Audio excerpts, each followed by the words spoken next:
আবারও কদমতলা থানা এলাকার এক বাড়িতে দুঃসাহসিক চুরির ঘটনা সংঘটিত করল চোরের দল। জানা যায় কদমতলা থানার অন্তর্গত দক্ষিণ কদমতলা ২ নং ওয়ার্ডের বাসিন্দা নির্মল নাথের বাড়িতে বুধবার গভীর রাতে চুরির ঘটনা সংঘটিত করে চোরের দল।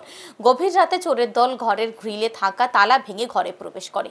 ঘরে থাকা আলমারি ভেঙে নগদ ৯,০০০ টাকা, ২টি স্বর্ণের চেইন সহ বেশ কিছু প্রয়োজনীয় কাগজপত্র নিয়ে যায়। বাড়ির মালিক নির্মল নাথ জানান, গভীর রাতে ওনার ঘুম ভাঙার পর ঘরের লাইট জ্বেলে তিনি দেখতে পান ঘরের সবকিছু ছড়িয়ে ছিটিয়ে রয়েছে।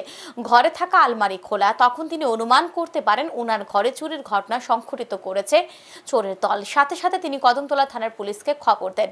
রাতেই পুলিশ ঘটনাস্থলে ছুটে যায়। ঘটনার তদন্ত শুরু করেছে পুলিশ। ঘটনাকে কেন্দ্র করে এলাকায় চাঞ্চল্য বিরাজ করছে। দুইটার ভিতরে আমার ঘরের গিলের তালা ভাঙ্গিয়া ঘরে ঢুকিয়া চুরি হয়েছে। কি কি জিনিস নিচ্ছে?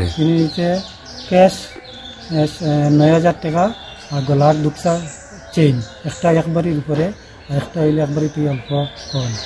আর ব্যাংকের কিছু SHG গ্রুপের পাসবুক আছে, হ্যাঁ, তারপরে চেকবুক আছে। এই জিনিসগুলো নিচ্ছে।